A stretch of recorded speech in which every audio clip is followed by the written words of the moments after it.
Art is a truly global language that can change our perceptions about the world we live in. In today's lineup, opera takes centre stage in Botswana. Posters in Lebanon, is it art or propaganda? And unusual sounds from the forests of Finland.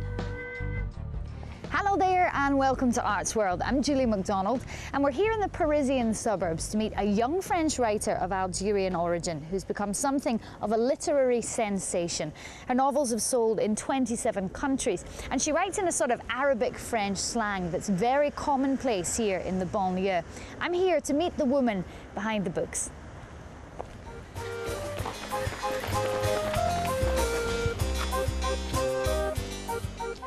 These are scenes from a short film set in one of the poorer suburbs of Paris. The film is made by a workshop made up of young people living on the estate who call themselves the troublemakers. And this young woman on the left, Faiza Guene, is one of them. And she has now made her mark in France as a writer.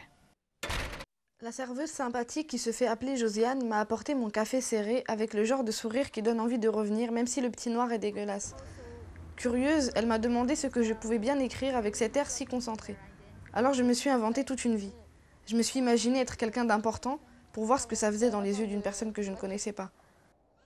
Depuis que je me souviens, vraiment quand j'étais toute petite... As long as I can remember from a really young age, I enjoyed writing. In fact, the apartment we were living in when I was a child was very run down and damp, with old doors in the cupboards, and I used to write on them. Writing made me happy. And I think I was used to listening to stories because in my house, even though we didn't have bookshelves filled with books, we told a lot of stories. In our culture, it's not about the written word, it's about the oral tradition. At 17, a chance meeting in the film workshop led to her first book called Just Like Tomorrow. It's the story of a young girl's life growing up on an estate, much like where Faiza lived, touching on the issues affecting immigrant communities in France.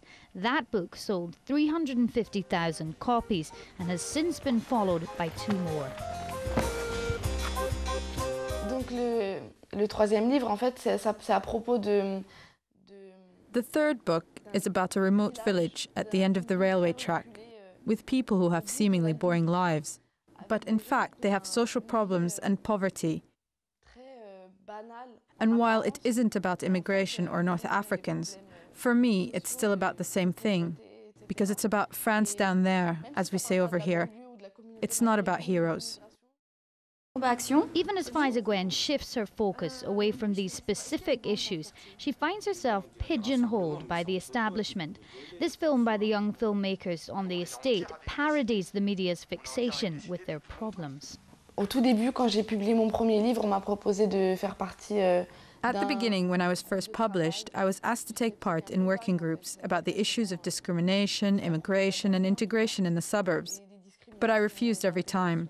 They always send a government representative from the different ministries who are called Ahmed or Fatima to talk to me as if I need to have a go-between who resembles me in order to understand what they want. In any case, I think everyone should stick to what they know. I'm a writer, and what's more, I write fiction. Faiza has stayed doing what she knows, in the area she knows, where she met her husband Hervé, a musician from the Ivory Coast.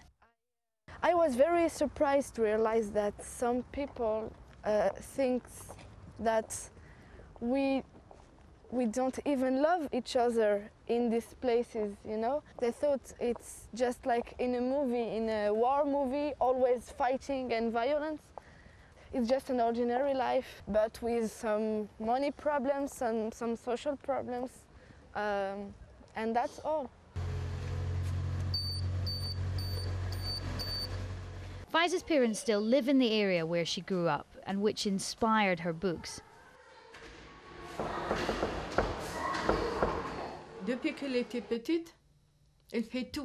Since she was a little girl, she did everything. Drawing, singing, she did it all. We knew she would make it one day. Still only 23, Faiza won't accept the role of spokesperson, but does have strong words to describe France's relationship with its immigrant communities. Je veux dire par là que What I want to say with the phrase, the bastard children of France, is that France is like a mother that doesn't treat all her children the same.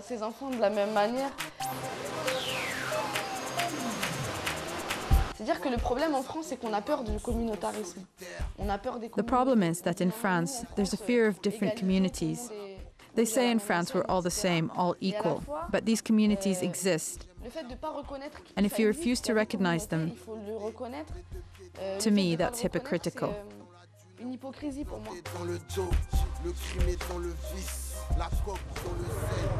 A new arts venue has opened in Botswana for local performers. Everything from traditional dance to opera is on offer. It's called the #1 Ladies Opera House, named after a best-selling series of novels based in Botswana. Gaborone, Botswana's capital city, home to about 180,000 people. While unemployment runs high here, diamonds and tourism are central to the country's economy. Boyce Beklang works as a diamond polisher in a state-of-the-art processing plant in the city. It's lovely to work here. That I just started 4 months ago. I've always wanted to touch a diamond. Now I have that moment to touch it, work with it. While Boyce certainly enjoys his day job, singing opera is his real passion.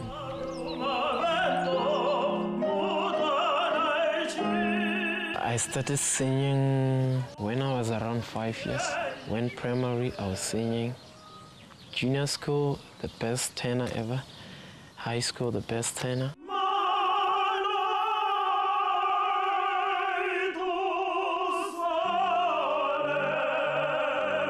Every fortnight, we're having shows. At first, the people around Gaborone, they find it weird because this is not our style to sing the Western music. Right now, they're getting used to it because now we are well known. It's touching, lovely. I enjoy singing it. It suits my voice.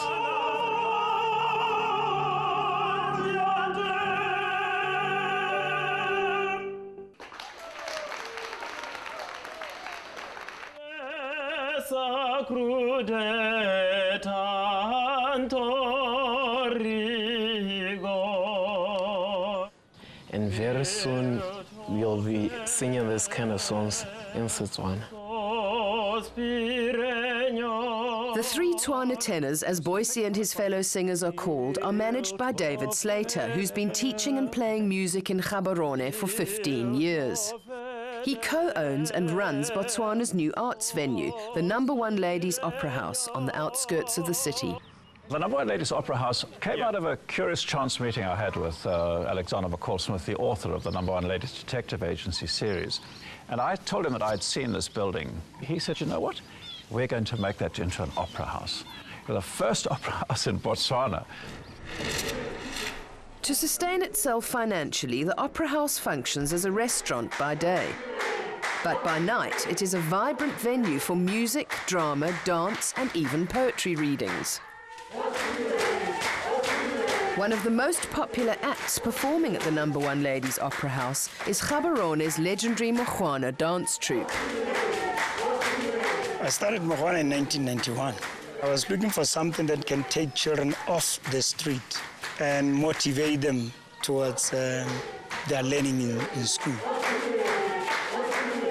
Mogoana group is the only traditional dance group in the country that aspires to perform all traditional dances that are found in our various communities in Botswana.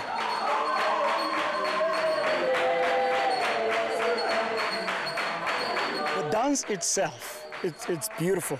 It gives me a very wonderful feeling. But when I take it as a tool that I'm using to project the culture and feelings of the people, it brings me closer to other cultures, to other communities that I would otherwise not even understand. I have found myself being some kind of a catalyst in the promotion of traditional song and dance. So I've taken upon myself that the group that I lead should make that contribution. These children have learned to judge competitions, they've learned to coach, so they go all over the country where they're invited to go and do some coaching to different groups. Your turn, guys. Yes, that's good.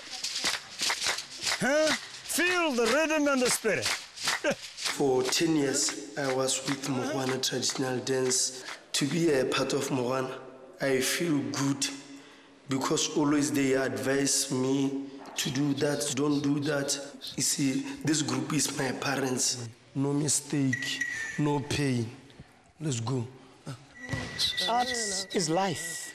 If we get involved in art and in the performing arts, our appreciation grows and we begin to change our mindset and begin to look at things differently. And in an emerging Botswana where there is so much unemployment, people can make use of their talent and knowledge and skill to create things that can actually give them a living.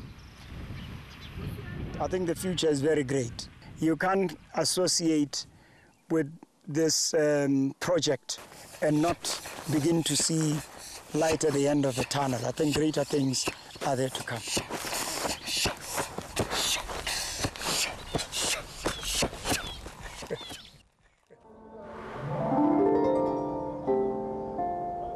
It would seem that around every corner in Paris, music and art are just waiting there to take you by surprise.